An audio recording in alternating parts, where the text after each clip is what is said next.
on the agenda in terms of the work programs that we're covering today, and this is an update on the preparatory work for the Auckland Integrated Transport Plan.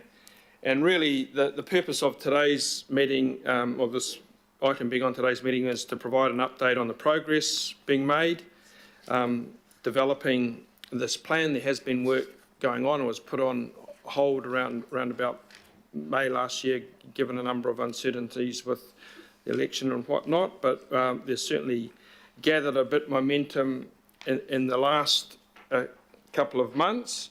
So today's an opportunity to really make members aware of what has been done and to seek any comments or feedbacks on that. And I should just say at the start that there will, I think, Barry, be another item in the following next month. So we're certainly going to be putting a bit of emphasis on the integrated transport plan over the next month.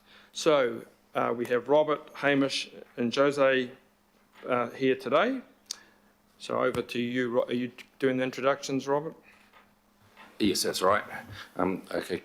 Kia ora koutou. Thank you, Mr. Chair. There's a couple of people here who you're probably not familiar with. So Jose Gonzalez is a member of Council's Transport Strategy team. Shalali Mazari is from Auckland Transport and produced these maps. And of course, you know Hamish, who will speak to the maps. So I'll just do a very brief introduction.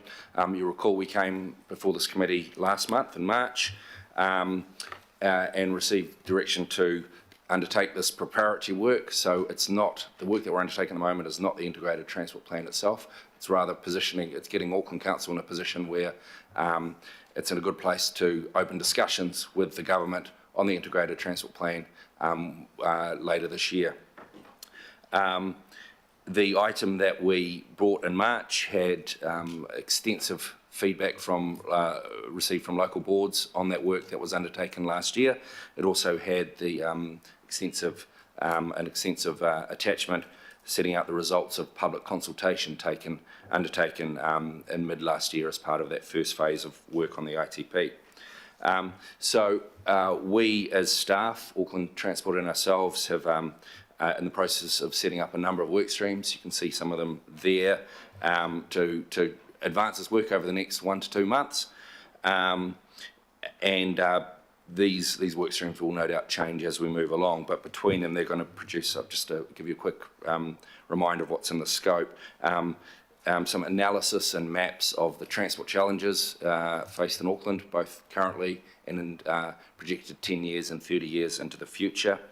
Maps of and analysis of the future transport network, including high-level analysis of major projects, which also will include an assessment of strategic alignment against council priorities. Also be extending beyond major projects to look at non-infrastructure type interventions, including, of course, time of use charging, but also any other regulatory interventions that might help council achieve its transport outcomes, but also looking at the wider transport system itself in terms of the way in which the planning, funding and governance aspects of that system and what are the opportunities for improvements there, because there certainly are some. So all this will be coming back to you regularly starting next month as well with additional updates, as I say, to reach almost like an Auckland Council position ahead of discussions with central government. Today, the focus is on some of the maps that have been produced, and Hamish will talk you through 5 of the most advanced maps at this point. You'll notice that most of them are current state as opposed to future focused. A lot of work is going into the future focused maps. They're not quite ready to bring to this committee just yet, but we'll have more on that next month. I will say that these maps are by no means finalised, they're all draft, and so that we're welcoming any feedback you may have, and we'll take that on board and bring them back to you in the future. That's probably enough from me, so I will hand it over to Hamish at this point to take you through the maps. Thank you, Robert. So, yes, as Robert explained, as part of the work going into the development of the Auckland Integrated Transport Plan, we've been tasked with creating these maps. I think the value of the maps and what we're trying to achieve here is an understanding of what have we got now in terms of the transport network, and where do the challenges lie, particularly where they are currently and then over the kind of next 10 years. And it's a different approach that we've been tasked to developing the transport plan here instead of, you know, sort of lots of background work where we're relying much more map heavy and visualization of the issues in front of us as a way of kind of encapsulating this on a faster basis. So I think it's very useful from that perspective. So in terms of the maps, this one here, the recent progress, this is showing the significant projects that have been built or are currently in delivery over the last 15 years. I won't necessarily go into the extreme detail of it, but you can see when you look at that there have been significant improvements to both the motorway network and the rail rapid transit network over time. For example, with the Western Ring Route development in terms of the motorway, electrification of the rail network, City Rail Link being under construction, electrification south to Pukekohe, Eastern Busway being under construction. So it's picking up that there's been a wide range of investment, quite a lot done. But of course, you know, we've still got ongoing growth over that time. I can't recall what the population increases have been over the time period, but, you know, Auckland's a great place. People are coming here, so all that capacity is being quickly put under pressure, and we still have challenges with our networks. In particular, everybody's aware of the kind of congestion challenge, and this one here is picking up where we have the real congestion challenges on our motorway and main arterial networks. And you can see there that, you know, you're getting the congestion, and I think that this is a point that the Mayor makes quite often, congestion on certain parts of the motorway network in particular, but you can also see it on the arterials there. I should say that this is a slightly simplified map. It doesn't pick up all the local roads, and it doesn't pick up the smaller parts of congestion on the network. So if you're saying, hey, I'm regularly encountering that, doesn't mean that AT, in terms of our more detailed planning, doesn't know about it. This is just slightly simplified. Freight network, clearly moving goods, goods around the city and out to the rest of New Zealand's a critical part of the challenges and what the transport network needs to do. So here we're capturing the key parts of the freight network, both in terms of rail freight and road freight. There's a hierarchy there. I won't explain the detail, but it's also showing where is the freight network under congestion pressure. You can see it there in the reds and oranges. And how does that relate to some of the key kind of freight hubs and areas of demand for freight travel, which we've picked up in terms of things like quarries, key sort of logistics areas, things along those lines, you know, the requirements to shift sort of vegetables and produce out of the south. So this is giving you an overlay of where the freight network challenges are, and that'll inform our future thinking in this space. I'll come back to this one because it kind of summarises. And then the cycling network, this here is just picking up where do we currently have cycling infrastructure and kind of what is the, what sort of cycling infrastructure is it? Is it a separated? Is it something that's on road in a traffic calmed area? You can see there that, you know, there is cycling infrastructure around Auckland, but there are also some very large gaps in provision. For example, you could look at the centre of the isthmus there where, you know, we're lacking the infrastructure. And then this one here is finally trying to bring some of this together associated with the land use, because of course, you know, we're focused on transport, but we need to understand how the transport relates to the land use challenges that we face, particularly as we think about planning into the next 10 years and often to the 30-year period. So here we've got where are the growth areas in terms of greenfields, they're captured there, the brownfields, key brownfields, Kainga Ora areas. We're also identifying in purple areas where there are particular kind of equity challenges that we've identified in work. And then finally, what are the large-scale sort of strategic movements that are under real pressure with congestion? And so that, again, is the kind of red and orange corridors that you can see. So it's a little bit more stylised, but it gives you a sort of bird's eye or helicopter view of where the challenges are at a strategic level that we need to address over time. I should say, by the way, that all of this is taken from our Future Connect work that you can find on the web if you're interested. Just Google Future Connect and you can see how the detail of this has been produced. So to summarise, we're pulling together a whole base of information, we're mapping it visually, and this will help us understand where are the challenges, where are the priorities going forward. Thank you. All right, thanks for the presentation there. Hopefully people have had a good chance to look at the maps and I guess see in the first instance that, despite the kind of general perception, there has been a lot of big projects delivered in and around the Auckland region. There's a number more that are currently under construction, and obviously there's a lot more needs to be done. So it's by no means a state of inactivity, and people will realise that from their own wards. Okay, we'll open up to a few questions now, and we'll start off with Member Brown. Thank you, Mr. Chair. Just a general question from me. The Māori Impact Statement notes that the Mayor and the then Minister of Transport met with iwi representatives in May 2023 to discuss transport matters. The statement notes that staff will endeavour to review existing work as described in Kia ora Tāmaki Makaurau, and that no new work on potential outcomes for Māori will be undertaken. I guess my question is, noting the recommendation of this committee to not continue engagement with Māori on the plan, how will council staff ensure the plan reflect iwi and Mātāwaka aspirations?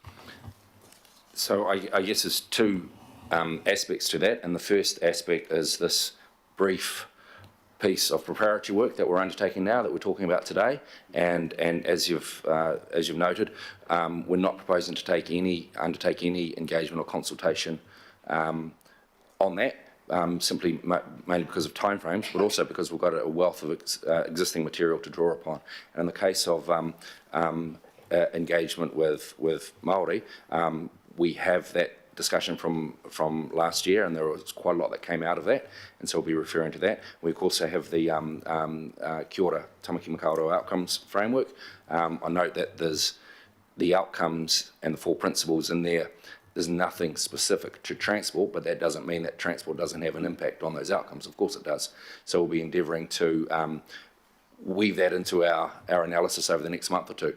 Of course, this is phase 1, the preparatory phase. Then comes the work with central government to do the actual plan itself. And of course, ultimately this is up to political direction that we receive, but I would anticipate that we would undertake extensive engagement with Māori as part of that. Thank you. Thank you, Member Brown. Councillor Walker? Sure. So I've had a look at the maps. I guess my question is around some of the drivers of enhancing mobility and efficiency across the network. So if that is the case, would a map that shows the rail network and the growth efficiency we've got around level crossings be a useful map to have, because that goes to the efficiency of the rail network? The other question I've got goes to the efficiency of vehicle mobility. If we accept that at intersections the prime determinant is the lighting technology, that's the signal technology, the technology behind that, and we use SCATs, which is nowhere near as modern and as intelligent as systems that you find overseas. So what is the impact of that as an investment across the region, at least in some areas where you could have far more efficient movement. There's two questions. Couple of questions there. Yeah. I've just got a few that I'll rattle off. Well, let's just very have quickly. those two first, shall we?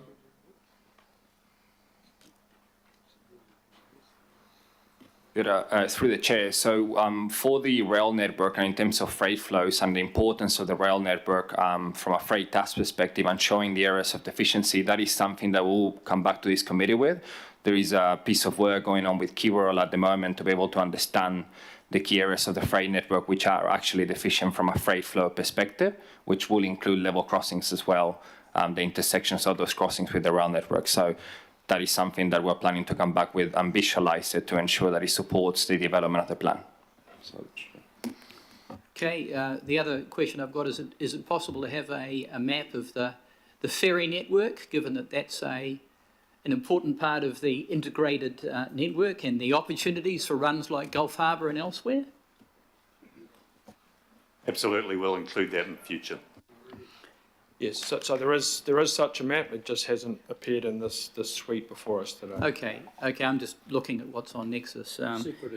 And then the other question I've got is just around how much we can make of parts of the network, for example, footpaths that are widely used in many cities overseas for cycling at low speeds.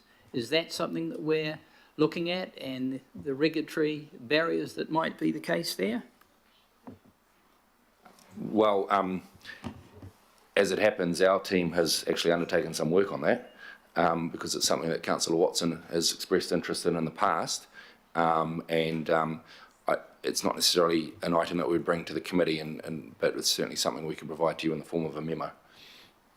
And just the last question, in this 10-year, and you've also got a 30-year context, are you taking into account things like full self-drive that is well under development, and technology fixes like trackless trams and fixes that you've got in other cities that might be relevant?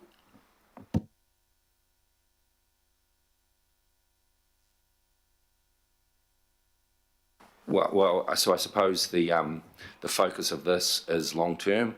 It's looking 30 years into the future. So yes, we will have to consider all that kind of thing, and probably more extensively in the next phase when we work with government on the actual plan itself. And just one parting question. Given that the electrification of everything is going to pose significant demands, peak and also overall, are you relating this plan to the other plans that may be required, for example, to deliver on the amount of electricity in various locations and amounts?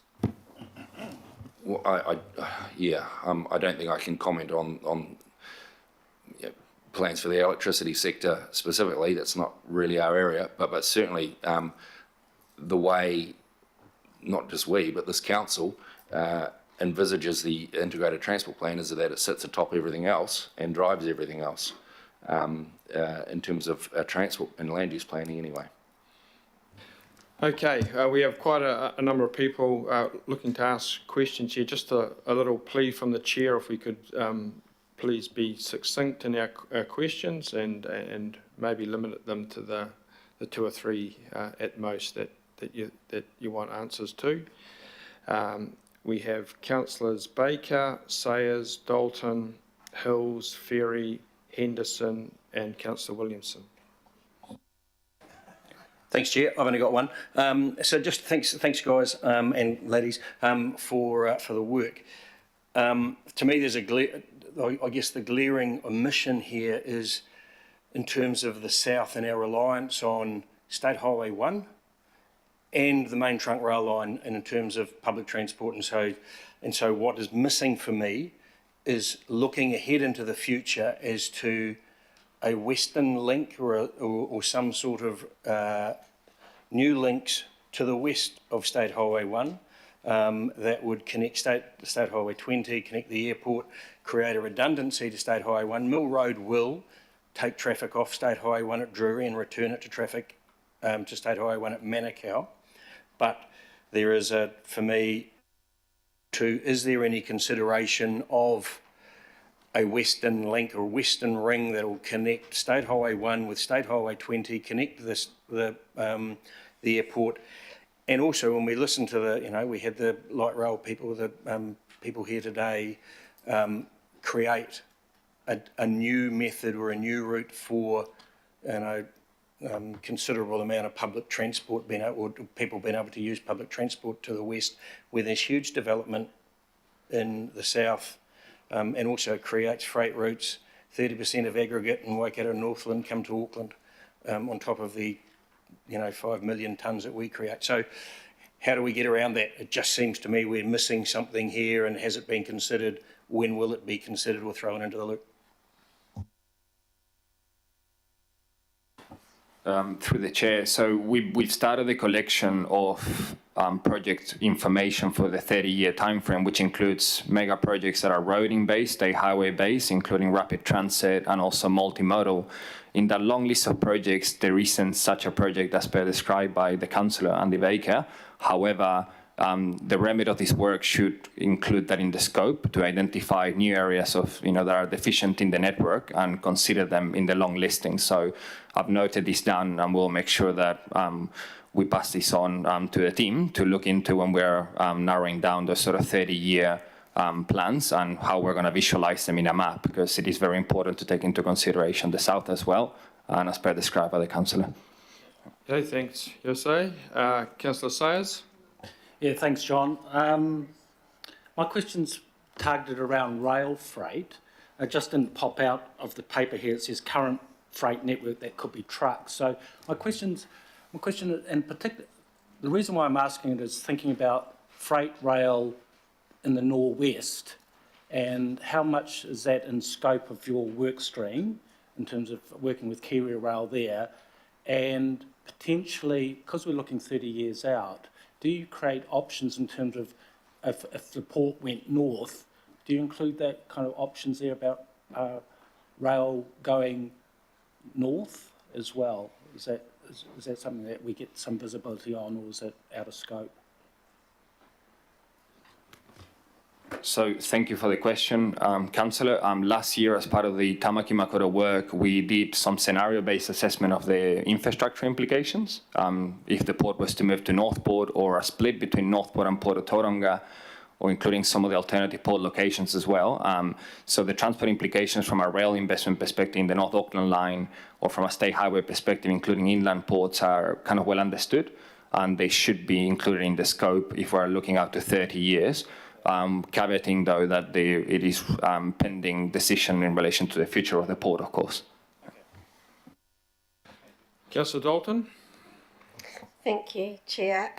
I've somewhat found my answer in the paper, but it's quite a dilemma that we have. So you're developing something on existing policy, Auckland Council, Auckland Transport Policy. We've got a lot of changes coming our way, particularly around the RMA, Plan Change 78, all of those things that are going to impact on the future. So you are developing this under our current policies, and then you will meet with government and you will see what their direction is, which could be, and that is a risk that you've identified, could be not aligned at all. And then what, you go back and you rework again, and you can't really do that so much until we really have a clear direction on RMA, Plan Change 78, MDRS. Yes, that's right. And so your broader point around potential risk of lack of alignment with central government, yeah, that is absolutely a risk, and how we resolve that would remains to be seen. And part of it will be discussions at the political level. In fact, a big part of it will be discussions at the political level, of course. But for now, our job is to put forward our best advice based on existing council policies and our understanding of the challenges as we currently face and will face in the future. And then we'll put that to you, and then you'll tell us if we've got it right or not, and in order to form a position that kind of underpins, if you like, our discussions with central government. So, yeah. And last question, the political reference group that you work with, how often do they meet, and then how often does it come back to the full council? So it met maybe 4 or 5 times during the first stage of the work last year. It hasn't met since. There are no meetings currently scheduled. That doesn't mean that there can't be. And that's probably something we'll be looking to your advice on, noting that we are intending to come back to this committee as often as you'll have us, and starting next month. Thank you, Robert. Councillor Hills.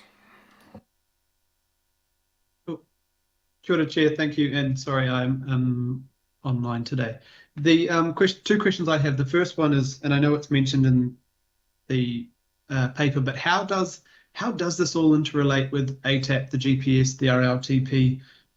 They are going to come back and forth and change up and down. So how are we going to try and align them a bit better without confusing the public, or is this just the nature of the game? It is the nature of the game, I guess, and you've seen diagrams before of the a whole lot of different council plans, transport plans, and you've kind of just succinctly raised part of the issue there. You know, that the RLTP is due, August, I think it is now? Yeah, August, which is probably too early for this, or definitely too early for this work to be completed. So we're potentially looking at the next RLTP for this work to have a real influence in terms of driving it. The GPS, well, that's in government's hands. That's due July. So I guess we'll get a very good statement of where government's at on some of these matters then. But yeah, I have no real answers for you in terms of how all these things will eventually interrelate, other than, as we say, we envisage the ITP sitting atop of it all. And one of the work streams we've got, as I described at the start, is around the opportunities for improving the transport planning, governance and funding system, because there's obviously huge opportunities there. Thank you. And the other question, two questions. One part is just on the climate. So is this going to be driving our climate goals, and then we'll have to step back when obviously the government has different, although the targets are exactly the same, but obviously the way of getting there is slightly different. So that's one question. And the second is this our blueprint? Obviously we're doing it with government, but this is obviously going to outlive this GPS and this, this government over 30 years. It'll go back and forth. Are we putting in our priorities, Auckland's priorities around cycling and public transport? We know this GPS is dramatically different. So how is it sort of a list of projects that then get supported or not? Or are we only looking to things we know that we can get over the line under this kind of government? Well, ultimately, this first phase of work, that's something we're going to have to take your direction on over the next month or two. But as we said earlier, we are guided by existing council policies at the moment, and you raise climate in particular. So climate has to be a key consideration if we're looking 30 years in the future, both from a resilience and a mitigation point of view. So we'll certainly be looking at projects through a climate lens when we come back to you with our analysis in due course. Good, thank you, Chair. Councillor Henderson. Thank you, Chair, and my question actually conveniently builds upon Councillor Hill's question. Regarding the climate impact statement, I think it goes in the right direction, but it could be a lot stronger. As part of the ITP, are we planning to commit to a position that's 100% compliant with our climate goals? Well, that's probably more in your hands, Councillor, and your colleagues. So we shall see. But as I've just said, we'll certainly be looking at things through a climate lens as well as through other lenses as well. Thank you, I appreciate that. My last question is relating to the huge gaps in the cycle network. The local boards have actually done fantastic work on greenways plans, so a lot of the knowledge is already there. Are we planning to use that knowledge, and if so, how? Yeah. So we have within Auckland Transport a future cycle network that draws on the local board plans. We haven't shown it at this point. It's in Future Connect if you want to have a look. but it'll certainly be informing this work going forward. Thanks, Chair. Okay, thank you, Councillor Henderson. Councillor Williamson? Yeah, mine's just quite brief. If you go to the cycle map, in our part of the world, you've got quite a big green line all running around the coast there, right up to Half Moon Bay. But I was part of a Rotary club that built that damn thing, and it was called the Pakuranga Rotary Walkway. And it was only really wide enough for people to walk on. Manukau City days, I used to go every third Sunday of a month to build the thing. We've got a problem now with a whole lot of constituents very angry on Grapevine and so on, that there are cyclists going around there at unbelievable speed, done up in their Leica and helmets and doing almost track racing speed. If you look at that map, really sharp corners. Some have come around a corner at me, I've got my dogs, like, holy Jesus, at speed. Why is it that in every other jurisdiction I've looked at, in Hamilton and Wellington, even in Christchurch, there are speed limits on cycles, and even areas on the lake around Hamilton Lake where you're not even allowed to, it says pick up your bike and carry for the next half a kilometre because it's so narrow. Who polices this? Who chose to allow the Rotary Walkway, because it's still called the Rotary Walkway, who allowed that to be a shared space? I understand there are rules about the width of a shared space before cyclists can be allowed to use it, and it doesn't meet the walkways we've got. They're under that. Who's in charge of that? Is that AT? To be honest, I'm not sure. We'll take that question away and come back. Sorry, claiming it as a cycleway on your map here is really a bit fraught with difficulty. Okay, so someone can get back to Councillor Williamson with those questions there. Councillor Ferry? Shocking. Thank you. And actually, I've spent a bit of time on that walkway too, and would agree that I don't think it's wide enough to qualify as a shared path. But it does connect up with one of my questions, which is on that cycling network stuff. I think we do need to really seriously look at this map in the context of the greenways aspect that Councillor Henderson brought up, and get some local intel about some of these paths have been around a long time and aren't necessarily actually working out. So my local example would be the Dominion Road parallel routes, where, you know, that looks like a great connection through the middle of the isthmus.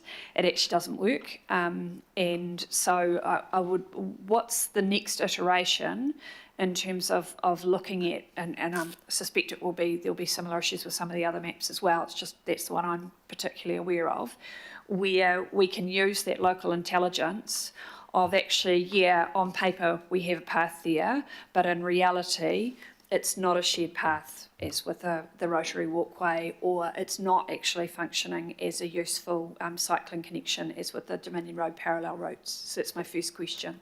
Okay. I mean, in terms of this, our cycling team is, you know, constantly looking at the network and where to see how it's performing, where upgrades can be made or parallel. So I think we're well aware of the issues with the Dominion Road cycling work. So that's something we're constantly reviewing and trying to address. In terms of this work, I don't know whether we'll get down to that kind of level of detail here, because it's a 30-year plan, so it's probably going to be a little bit more strategic in nature. But be assured we are always looking at reviewing that and looking for opportunities to improve the network. Okay, I mean, I think it is important if we're using these as strategic documents that they actually reflect the situation on the ground and the usefulness of some of these routes. So, yeah. And I guess another question that follows on from that is that in terms of what we're seeing so far with these maps, we have deficiencies for general traffic, but the other maps are all, this is the existing state. So there's a disconnect there.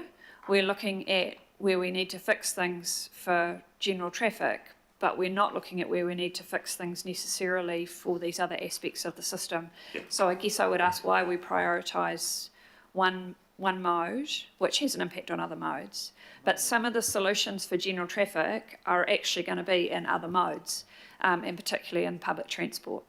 So what's sort of the strategic thinking there around presenting the maps in that way? Yeah, I think it's just a case of these are the maps that we've been presented. We, within Future Connect, have the deficiencies for all modes. We've got deficiencies for walking, for public transport. So we do have that information that is feeding into this. I think it's just a case of what's been selected to put forward to you today. But certainly we're drawing on that information all the time. Okay, well, I mean, there are some important choices here. This is what we're presenting to the public as the work happening so far. So it is sending a message to the public of what the priorities are in the work. So I guess that's a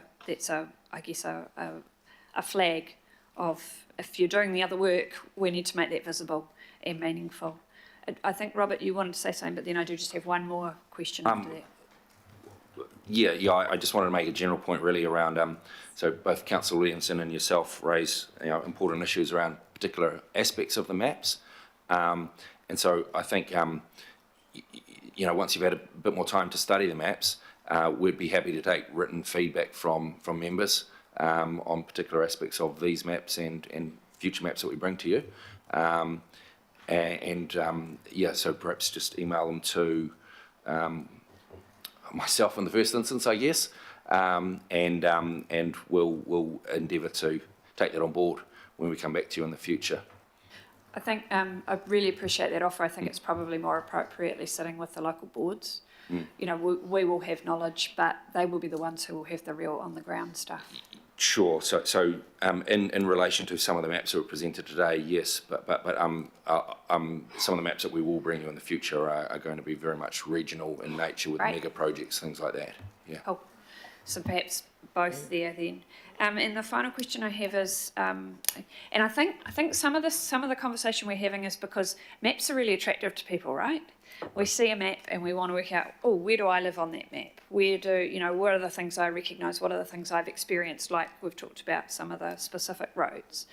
And so they draw us in and we have these conversations and we notice what's missing and we notice what's highlighted. So I think there's an advantage in using maps. There's also a danger in using maps in terms of how we frame the conversation. So what I am really interested in probably a next iteration again, will be understanding where some of those large destination spaces are that a lot of people are moving in and out of. Obviously, we know about the city centre, right? But there will be other ones. I'm thinking, for example, in my area, I have a school campus that has 3 schools on it. Robert will be very familiar. And other facilities on it. About 4,000 or 5,000 people a day move in and out of that site. There'll be industrial areas where, again, large numbers of people moving in and out. So I would really like to see some mapping of how we're thinking about those particular areas too, in terms of some of this other stuff as well. So is that something that's in the background now, coming in the future?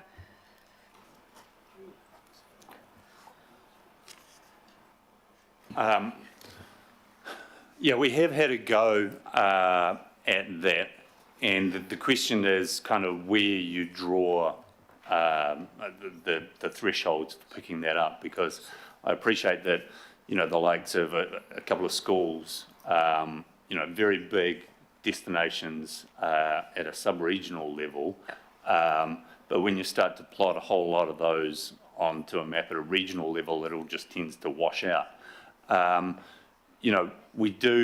We have an awareness of that when we do our technical level work. So we can think about that. I guess one of the trade-off questions we'll be facing, particularly in this initial work, is for engaging with government and setting out some of the big priorities, at what level do we kind of want to pitch this work? Because totally recognise tactical, sub-regional, local board, whole lot of issues that we need to be aware of. We as Auckland Transport and Council are working to track those. It's for this work, do you want to be at a level above that for engaging with government? I suspect is one of the challenges that we need to work through. I think that's a really useful answer. Thanks, Hamish. I think I'd be really interested in that discussion about the threshold, because that's something I hadn't considered. Thank you. Mayor Brown, could you finish off the questioning here, please? Yeah, righto. Thanks. I've enjoyed listening to the questions and these things. This is kind of as a result of something I drove right from when I arrived as mayor, that Auckland needed to have an integrated transport plan, and because, as the questions will show, everyone dives into the weeds straight away, and this is about high level to provide some perspective. It's taken quite a while to even get the people at AT and Auckland Council to realise that a map is a good way to actually spread things out. You're right, Julie, that people that attract people, they also attract clarity. The main reasons that it hasn't come back to Angela's point about the refer back is because we had a succession of changes of ministers of transport. I made a bit of projects with the first one, and that stopped, and the next one was a little bit, and then we just got a new one. And it's trying to, this is the whole point of this integrated transport plan, is that Auckland will show out here what we generally have, what's to fix, and what we want to do over the next 20 or 30 years, rather than having kind of 3-year government ideas being dropped on us from lurching from one pro-cycleway to pro-trucks or cars and back and forward. And why is it at the big level? Because what's driving that is the money. And so I know that those of you who love cycling, and I'm not opposed to that either as well, but we've spent too much money on it and haven't got enough for it. But it's more about the really big things that people neglect. When something goes wrong, people worry about freight, not people. You know, when the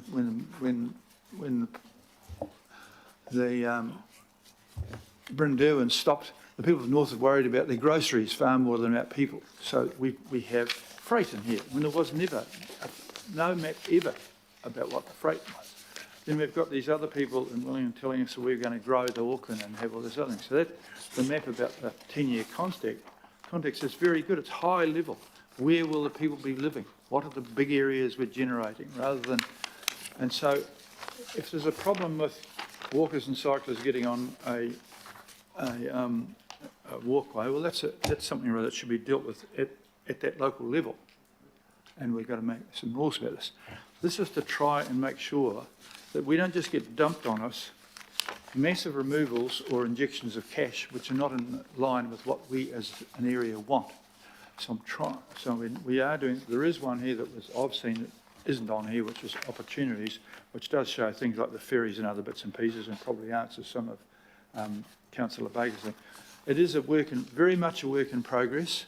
So that if you put your inputs, put on your big Auckland hat with the inputs in here, rather than, you know, there's a bit of a problem in a particular area where you were or weren't a local board person beforehand. That's what we're trying to do here. We're trying to defend, get Auckland back in charge of Auckland, because we've lost our way. Wellington's now telling us what to do. That's a big step. What are the big things that we want?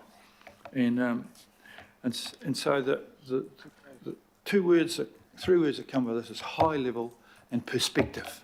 I want to see things in perspective. What are we trying to do? So I'd like to commend the work that you're doing. I realise that this didn't get along quite as far as well because you got derailed with the GPS just recently, but we are refocusing on this big time. So let's have everybody's input there in writing, but try and see it as how we're going to fix Auckland region. That's my big point. So thanks very much for hosting this, chairperson. I know it's a little bit unprepared, and that's largely the GPS completely derailed all of you people for about a month, and good on you for that. So I'll leave it there. Thanks very much for that, and cheers. Okay, I'll just say at this point, we have some other presenters who've got a strict timeline today. This item's been going for nearly an hour, so it'd be good if we could just very quickly finish our feedback from the couple of councillors that want to do that, and that's Bartley, Darby and Fletcher, I think. Oh, thank you, Chair. I just had a question, really. It was, I actually really appreciate this work. I think it's really good to show us the gaps in our system. But I wanted to know, how can we use this to prioritise the gaps that we need to fill or fix with our transport system? Like what are the factors that we can like hold on to when we're making decisions about where we fix things? Like, are we going to prioritize where there's massive intensification or where there's been long time inequities and no infrastructure there? So that was my question. Thank you. Thank you. Yes, the maps in Future Connect was one of the reasons that we originally built these maps was to help us with prioritisation, to understand. And there's a whole bunch of work that we won't talk to today that kind of goes through all the deficiencies and opportunities on the network and says which are the worst, which have the most significance. And that's essentially what's underpinned some of these and that kind of overarching 10-year map. So we certainly do draw on the work on deficiencies when we're thinking about prioritisation.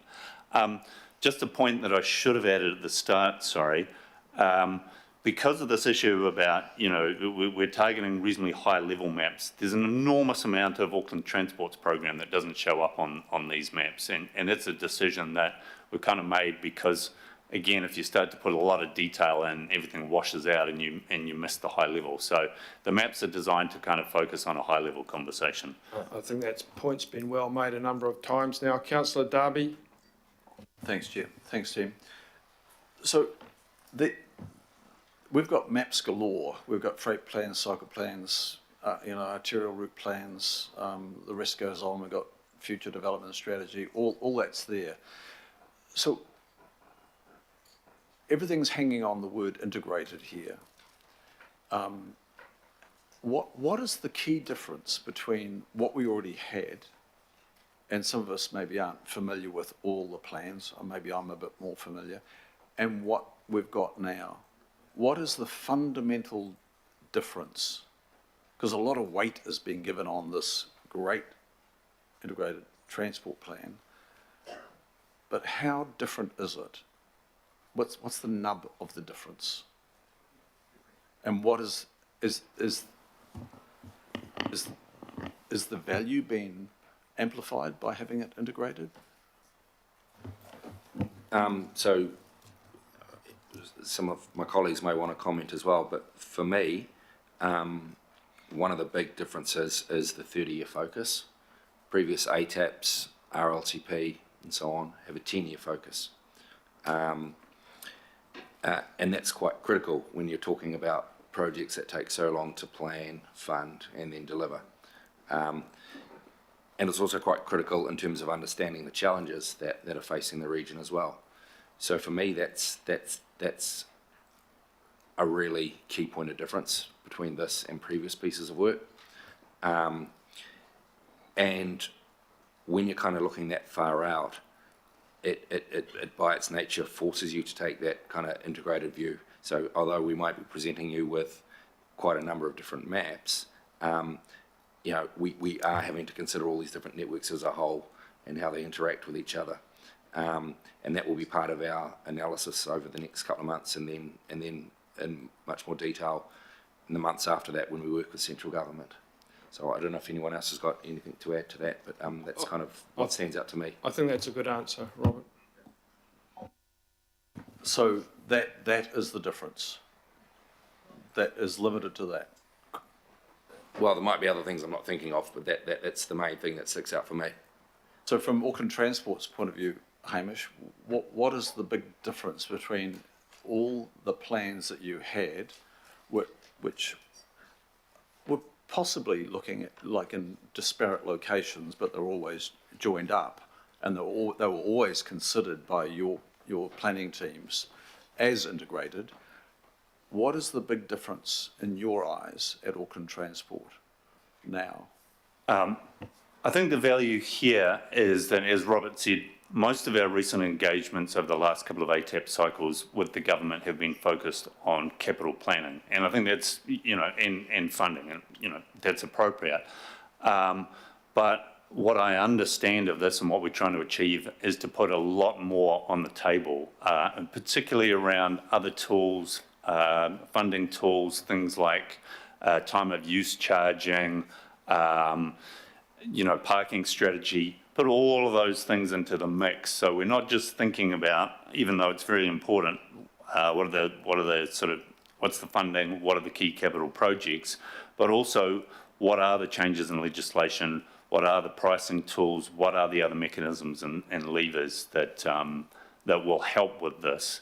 And so we haven't had a chance to have that integrated discussion since ATAP 2016, which I think was something much more like an integrated plan. So it's an opportunity to put it all back on the table, after about 8 years since that 2016 ATAP.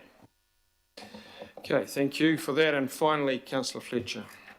Oh, to a degree, Councillor Darby has touched on this matter, but how difficult is it getting major infrastructure projects off the ground with 3-year electoral cycles?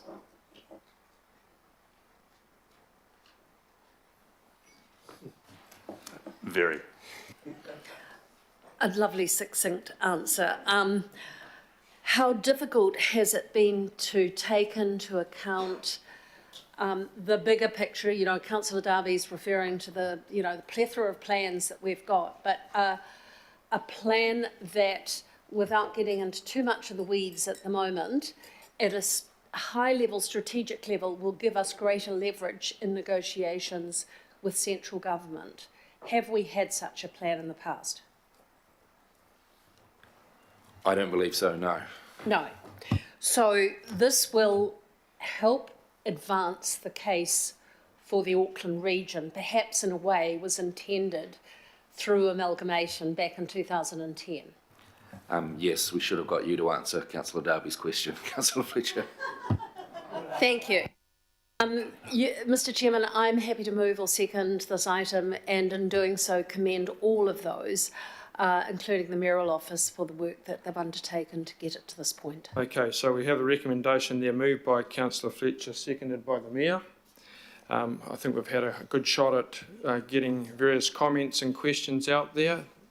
I'll go straight to putting it then. All those in favour? Against? Aye. Carried. Thank you for your presentation. We're a little behind schedule, folks, so we